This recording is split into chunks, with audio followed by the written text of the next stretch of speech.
Hello aspirants, welcome to our channel way to get hope. நம்ம இன்றைக்கி பார்க்கக்கூடியது January 7 and 8, 2024க்கான கரண்ட் அஃபேர்ஸ். வாங்க பார்க்கலாம். ஃபஸ்ட்டு, உலக முதலீட்டாளர்கள் மாநாடு. சென்னையில் நடைபெற்ற உலக முதலீட்டாளர்கள் மாநாட்டில் ஸ்டாலின், பியூஷ் கோயல் பங்கேற்றுள்ளனர். இதன் கருப்பொருள் தலைமைத்துவம், நீடித்த நிலைத்த தன்மை, அனைவரையும் உள்ளடக்கிய வளர்ச்சி. ரீசெண்டாக January 7 மற்றும் 8ஆம் தேதியில் குளோபல் இன்வெஸ்டார் மீட் அப்படின்றது நடந்துச்சு நம்ம சென்னையில். இதை இனாக்ரேட் பண்ணது ஸ்டாலின் அவர்கள், நம்ம தமிழ்நாட்டின் முதலமைச்சர் ஸ்டாலின் அவர்கள். இதுக்கு ஸ்பெஷல் சீஃப் கெஸ்ட்டாக நம்ம யாரை இன்வைட் பண்ணோம்னா, எந்த கேபினெட் மினிஸ்டர்னா பியூஷ் கோயல் அவர்கள். அவரோட போர்ட்ஃபோலியோ என்னென்னா ministry of textiles, ministry of commerce and industry, ministry of consumer affairs, food and public distribution. இந்த மினிஸ்ட்ரியான பியூஷ் கோயல் அவர்களை ஸ்பெஷல் சீஃப் கெஸ்ட்டாக நம்ம இன்வைட் பண்ணியிருந்தோம் இந்த குளோபல் இன்வெஸ்டார் மீட்டிங்க்கு. இதோட கருப்பொருள் என்னவாக இருந்துச்சுன்னா, தலைமைத்துவம், நீடித்த நிலைத்த தன்மை, அனைவரையும் உள்ளடக்கிய வளர்ச்சி. அதாவது லீடர்ஷிப் குவாலிட்டி, சஸ்டைனபிலிட்டி, இன்க்ளூசிவிட்டி. இதற்கு முன்னாடி தமிழ்நாட்டில் எப்போ குளோபல் இன்வெஸ்டார் மீட் நடந்ததுன்னா 2015 நடந்துச்சு. அப்போ during the period of Jayalalithaa அவர்கள். 2019 எடப்பாடி பழனிசாமி சீஃப் மினிஸ்டராக இருந்தப்போ நடந்துச்சு. இப்போ 2024 நடக்குது. இது January 7 and 8 நடந்திருக்கு. இதோட கோல் என்னென்னா, 2030ஆம் ஆண்டுக்குள் $1 trillion பொருளாதாரத்தை எட்ட இலக்கு நிர்ணயம் செய்யப்பட்டுள்ளது. அதாவது எண்ட் ஆஃப் 2030க்குள்ள $1 trillion ஜிடிபியாக ஆக்கணும் அப்படின்றது தான் நிர்ணயம் செய்யப்பட்டிருக்காங்க. தமிழ்நாடு குறைக்கடத்திகள் மற்றும் மேம்பட்ட மின்னணு கொள்கை 2004 இந்த குளோபல் இன்வெஸ்டார் மீட்டில் வெளியிட்டிருக்காங்க. யாரெல்லாம் தமிழ்நாட்டில் முதலீடுகளை மேற்கொள்ள உள்ள நிறுவனங்கள் எதுனா, VinFast, Tata electronics, JSW, TVS, first solar, Hyundai, Pegatron, next Godrej, Mitsubishi, Qualcomm, Jio. இத்தனை கம்பெனியும் தமிழ்நாட்டில் இன்வெஸ்ட் பண்ணுறதாக சொல்லியிருக்காங்க இந்த குளோபல் இன்வெஸ்டார் மீட்டில். எண்ட் ஆஃப் த செரிமனி, அதாவது எண்ட் ஸ்பீச் நம்ம சீஃப் செக்ரட்டரி சிவதாஸ் மேனா அவர்கள் கொடுத்துருக்காங்க இந்த குளோபல் இன்வெஸ்டார் மீட்டில்.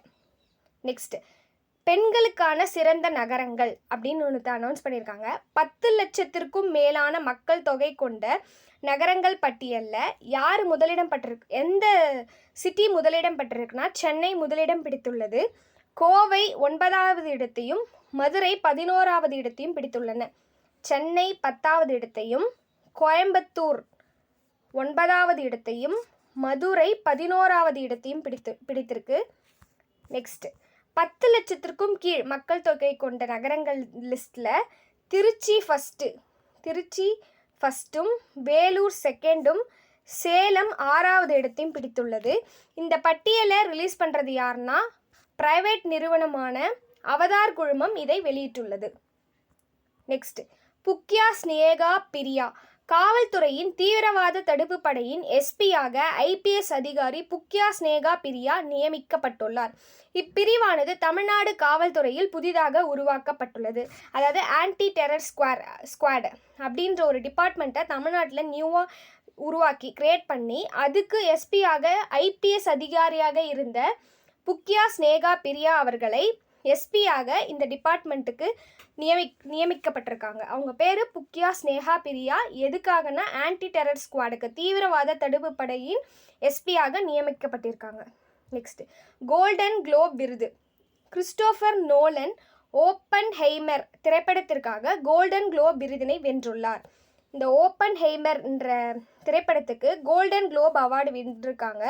இந்த விருது எதுக்காக கொடுத்துருக்காங்கன்னா, இவ்விருதானது சிறந்த இயக்குனர், சிறந்த டைரக்டர், பெஸ்ட் டைரக்டர்ன்ற சார்பில் வழங்கியிருக்காங்க. இந்த கோல்டன் குளோப் விருது அப்படின்றது எப்போலேருந்து கொடுக்க ஆரம்பிச்சிருக்காங்கன்னா 1944லேருந்தே கொடுக்குறாங்க. எதுக்காகனா, டு ஹானர் ஆர்டிஸ்டையும் அண்ட் ப்ரொஃபஷ்னல் அவங்களோட ஒர்க்கையும் ஹானர் பண்ணுறதுக்காக கொடுக்கக்கூடியதான் இந்த கோல்டன் குளோபல் அவார்டு. இது வருஷம் கொடுக்கக்கூடிய அவார்டு. இதை யார் கொடுக்குறாங்கன்னா, Hollywood foreign press association, HFPA. Hollywood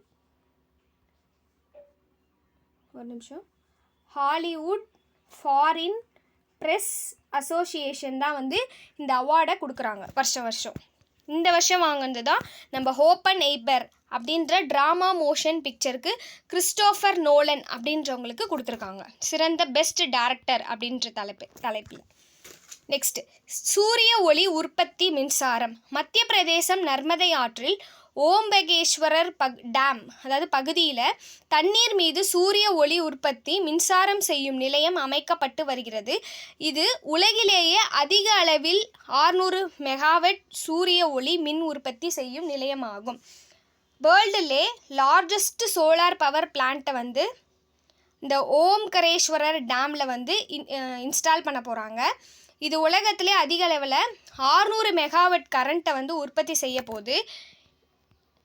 2வது கட்டமாக 322 மெகாவாட் திறனுடைய மின் தகடுகள் செயல்பாட்டிற்கு வர இருக்கிறது அப்படின்னு சொல்லியிருக்காங்க. மத்திய பிரதேஷில் இருக்க கன்வா அப்படின்னு ஒரு டிஸ்ட்ரிக்ட் இருக்குது, KHANDWA. இந்த கந்த்வா டிஸ்ட்ரிக்டில் தான் இதை இன்ஸ்டால் பண்ணுறாங்க. இந்த கந்த்வா டிஸ்ட்ரிக்டில் மத்திய பிரதேஷில் இருக்க கந்த்வா டிஸ்ட்ரிக்டில் மட்டும்தான் thermal power, hydro power station, solar power station இந்த 3மே இருக்குது. நெக்ஸ்ட்டு, 2வது கட்டமாக 322 மெகாவாட் திறனுடைய மின் தகடுகள் செயல்பாட்டிற்காக வர இருக்கிறது. நெக்ஸ்ட்டு, மகாராஷ்டிரா. இந்தியாவின் மிக நீளமான கடல் பாலமானது மகாராஷ்டிராவின் சிவ்ரி நவேசா இடையே உருவாக்கப்பட்டுள்ளது. இதன் நீளம் 22 கிலோமீட்டர் தொலைவு உடையது. இப்பாலத்திற்கு அடல் பிஹாரி வாஜ்பாய் சிவ்ரி நவேசா அடல் சேது என பெயரிடப்பட்டது. மகாராஷ்டிரா அதாவது இந்தியாவிலே லாங்கஸ்ட் சீ பிரிட்ஜ் இதுதான் எங்கே மகாராஷ்டிராவில் சிவ்ரி நவேசா அதாவது மும்பைக்கும் தானே மும்பைக்கும் நவி மும்பைக்கும் இடையே கட்டப்பட்டிருக்குது. இது கட்டப்பட்டிருக்கனால அவங்களோட ட்ராவல் டைம் வந்து ரெடியூஸ் ஆகுது. PM vision ease of mobility for சிட்டிசனுக்கு ஈஸியாக ட்ராவல் டைமை கம்மி பண்ணும். இது எப்போ இந்த கப்பல் கட்டுறது இந்த சீ பிரிட்ஜு கட்டுறதுக்கு ஃபவுண்டேஷன் போட்டாங்கன்னா 2016 போட்டது, இப்போ முடிச்சாச்சு.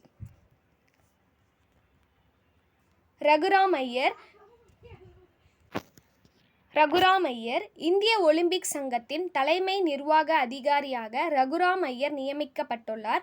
இந்திய ஒலிம்பிக் சங்கம் 1927 உருவாக்கப்பட்டது. அதாவது இந்தியன் ஒலிம்பிக் அசோசியேஷனோட சேர்மேனாக யார் அப்பாயிண்ட் பண்ணியிருக்காங்கன்னா ரகுராம் ஐயர். இந்த அசோசியேஷன் எப்போ ஃபார்ம் ஆச்சுன்னா 1927. இந்த வீடியோ பிடிச்சிருந்தால் லைக் பண்ணுங்கள், ஷேர் பண்ணுங்கள், சப்ஸ்கிரைப் பண்ணுங்கள். தேங்க்யூ ஃபார் வாட்சிங்.